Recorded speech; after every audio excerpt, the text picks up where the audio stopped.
Welcome. പുതിയൊരു വീഡിയോയിലേക്ക് സ്വാഗതം. ഇന്ന് നോക്കുന്നത് ഒരു റിലേഷൻഷിപ്പ് റീഡിംഗ് ആണ്. നിങ്ങളുടെ ബന്ധം ഒരു സ്റ്റേബിൾ ആയിട്ടുള്ള റിലേഷൻഷിപ്പിലേക്ക് പോകുമോ, ഒരു സ്ഥിരതയുള്ള റിലേഷൻഷിപ്പായി മാറുമോ എന്നുള്ളൊരു കാര്യമാണ് നോക്കുന്നത്. അപ്പോൾ ജനറൽ റീഡിംഗ് ആണ്. നിങ്ങളുടെ എനർജീസുമായി റെസനേറ്റ് ചെയ്യുന്ന പോസിറ്റീവ് കാര്യങ്ങളെ മാത്രം സ്വീകരിക്കാനായിട്ട് ശ്രദ്ധിക്കുക.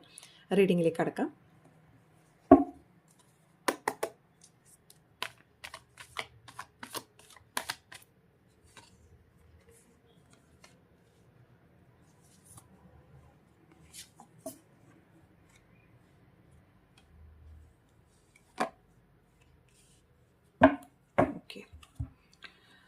അപ്പോൾ നിങ്ങളുടെ റിലേഷൻഷിപ്പിൻ്റെ അടിസ്ഥാനം എത്രത്തോളം ശക്തമാണ് എന്ന് ചോദിച്ചാൽ, ഇപ്പോൾ റിലേഷൻഷിപ്പിൽ ഒരു ശാന്തത, മുമ്പത്തേനേക്കാളും ഒരു കലഹങ്ങളും കാര്യങ്ങളൊക്കെ കുറഞ്ഞൊരു സിറ്റുവേഷനിലാണ് കാണുന്നത്.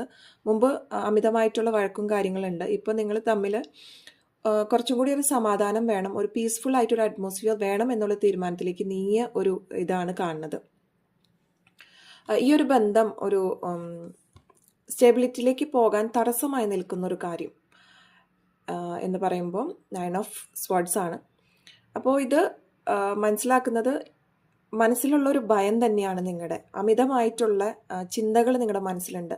അതുപോലെ പഴയ മുറിവുകൾ, നിങ്ങളുടെ പേഴ്സൺ പറഞ്ഞ പല കാര്യങ്ങളായിരിക്കും, അതിപ്പോഴും നിങ്ങൾക്കൊരു വേദനയായിട്ടാണ് നിങ്ങളുടെ മനസ്സിൽ കിടക്കുന്നുണ്ട്.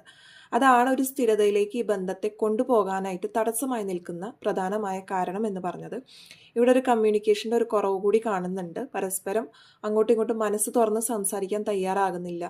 അത് മെയിൻ കാരണം ഭയം തന്നെയാണ്. സംസാരിച്ചാൽ വീണ്ടും പല കാര്യങ്ങൾ മോശമായി പോകുമോ, അല്ലെങ്കിൽ റിലേഷൻഷിപ്പ് വീണ്ടും പണ്ടത്തെ ആ ഒരു വഴക്കും ബഹളങ്ങളായി പോകുമോ എന്നുള്ളൊരു ഭയം തന്നെയാണ് ഇവിടെ കാണുന്നത്.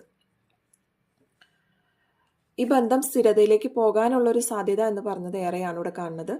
2 ഓഫ് കപ്സ് ആണ്. അപ്പോൾ ഈ ബന്ധത്തിൽ ചെറിയ പ്രശ്നങ്ങൾ മാറ്റി നിർത്തി പരസ്പരം അങ്ങോട്ടും ഇങ്ങോട്ടും സംസാരിച്ച തീരാവുന്ന കാര്യങ്ങൾ ഉള്ളതായിട്ട് മാത്രമേ ഇതിൽ കാണുന്നുള്ളൂ. അപ്പോൾ എന്തായാലും ഈ ഒരു ബന്ധം സ്ഥിരതയിലേക്ക് നീങ്ങാനുള്ള സാധ്യത ഏറെയാണ് ഇവിടെ കാണുന്നത്. ഓക്കെ, അപ്പോൾ ഇതൊക്കെയാണ് നിങ്ങളുടെ റിലേഷൻഷിപ്പ് സ്റ്റേബിൾ ആകാനായിട്ട് ഒരു ബ്ലോക്കേജ് ആയി നിൽക്കുന്ന കാര്യമെന്ന് പറഞ്ഞത്. അതിന് നിങ്ങൾക്കൊരു പ്രോപ്പർ കമ്മ്യൂണിക്കേഷൻ കൊണ്ടുപോകുകയാണെങ്കിൽ, കുറച്ച് ടൈം കൊടുത്ത് അതിനുശേഷം ഒരു പ്രോപ്പർ കമ്മ്യൂണിക്കേഷൻ പോകുകയാണെങ്കിൽ നിങ്ങൾക്ക് ഈ റിലേഷൻ സ്റ്റേബിൾ ആയിട്ടുള്ള രീതിയിലേക്ക് കൊണ്ടുവരാൻ സാധിക്കുമെന്നാണ് മനസ്സിലാക്കുന്നത്. അപ്പോൾ എന്തായാലും വീഡിയോ ഇഷ്ടപ്പെട്ടുവെങ്കിൽ തീർച്ചയായിട്ടും ലൈക്ക് ചെയ്യാനും ഷെയർ ചെയ്യാനും, നിങ്ങളുമായിട്ട് റെസനേറ്റ് ചെയ്തുവെങ്കിൽ കമൻറ്റ് സെക്ഷനിൽ യെസ് എന്ന് രേഖപ്പെടുത്താൻ മറക്കരുത്. എല്ലാവർക്കും ഒരു ശുഭദിനം നേരുന്നു.